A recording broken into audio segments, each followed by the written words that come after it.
আমাদের সনাতন ধর্মের প্রায় বেশিরভাগ মানুষই ভগবানকে বিশ্বাস করি বা ভরসা করি, কিন্তু যখন আমাদের জীবনে কোনো রকম সমস্যা আসে, বিপদ আসে, তখন কিন্তু আমরা ভগবানের উপর থেকে ভরসা, বিশ্বাস, আস্থা হারিয়ে ফেলি।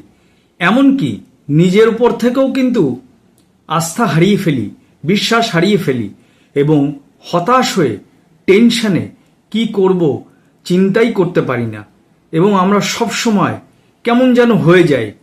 আসলে আমরা এটা ভাবি না যে কোনো মানুষের জীবনে খারাপ ভালো সময় আসবেই, এবং ভগবান বলছেন যদি খারাপ সময় এবং ভালো সময় সমানভাবে আমরা ভগবানের উপর ভরসা বিশ্বাস করে থাকি, তো সেই কারণেই বহু মনি ঋষিরা, মহাপুরুষরা বলে গেছেন যে কোনো পরিস্থিতিতে, সে খারাপ হোক ভালো হোক, সব সময় ভগবানের উপর ভরসা, বিশ্বাস, আস্থা রাখা উচিত। সেই সঙ্গে নিজের ওপর ভরসা, বিশ্বাস, আস্থা রাখা উচিত।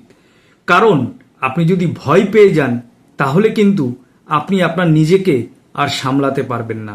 আর ভগবান দেখেন খারাপ সময়ে আপনি তাকে কতটা স্মরণ করছেন, ভালো সময়ে কতটা স্মরণ করছেন। তাই আমাদের জীবনে খারাপ ভালো সময় যাই আসুক, সবসময় ভগবানের উপর ভরসা, বিশ্বাস রাখা উচিত এবং নিজের প্রতি আস্থা রাখা উচিত। এই কথাটি আমার গুরুদেব শ্রী শ্রীমৎ দুর্গাপ্রসন্ন পরমহংসদেবও বলেছেন যে তুমি খারাপ সময়ে ভালো সময়ে সর্বদাই ভগবানের স্মরণ রেখো। খারাপ সময় এলে ভগবানকে ভুললে চলবে না। তাই আমাদের সকলের উচিত যে কোনো পরিস্থিতিতে বিশ্বাস ভঙ্গ করা চলবে না। বিশ্বাস ভঙ্গ হলেই আপনি বিপদে পড়বেন, আপনি সেখান থেকে উদ্ধার হতে পারবেন না।